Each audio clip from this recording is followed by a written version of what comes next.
like you said, you can't help those people that don't want to be helped. Some people are just not open to feedback. They're not open to direction, and that can be very hard. And I think as a former manager, I wouldn't like have a checklist, but I'd ask myself all the things did I do enough to try and help this person? Did I give them ample opportunities? Did I provide them the training? Did I give the coaching?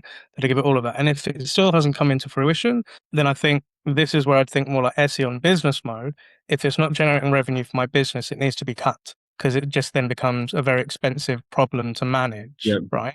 And it's sometimes having those hard conversations. I think as a former manager, I just said like, look, I'll give you all the training and all of the coaching in the world, and my job is to make you successful. But know that this is a performance-based role, and if performance isn't on there, we may have to have a hard discussion. And the one challenge I see with a lot of sales managers is they don't set the expectation at the beginning at the job interview. So for every rep that I would interview to come onto my team, I would tell them how fucking hard this is, how much rejection they're going to get.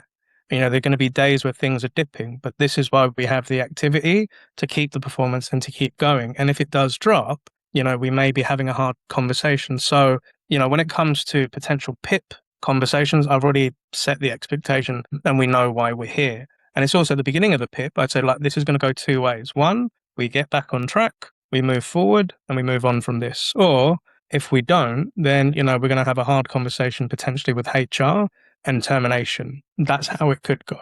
So that when we do get to that point, I know that I have done everything in my capacity to support, help, set expectations. And if that's the way it ends, that's just the way the cookie crumbles, right? That means you don't soften the blow. When you give them a PIP, you always say it can happen both ways. Either you work it out, we keep you, or we will have the hard discussion with HR and cut you. Yeah, but it's also letting them know that you're willing to be next to them as they're going through this. So, the PIP is, I'm going to be doing this with you.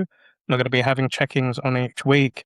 You let me know if you're struggling on anything, but the expectation is if I do this for you, then I need this in return of performance, input, and stuff like that. And then, if we get to the end of the PIP and they just haven't done the fucking shit, and I've been doing it, then I can at least check out of this and say, well, I did everything to the best of my ability. And, we have to have that hard conversation. Yeah. Yeah. I like Cool. it, really. That's very helpful already. Look, keep that in mind. Thanks to both of you. Yeah, you're welcome. All right.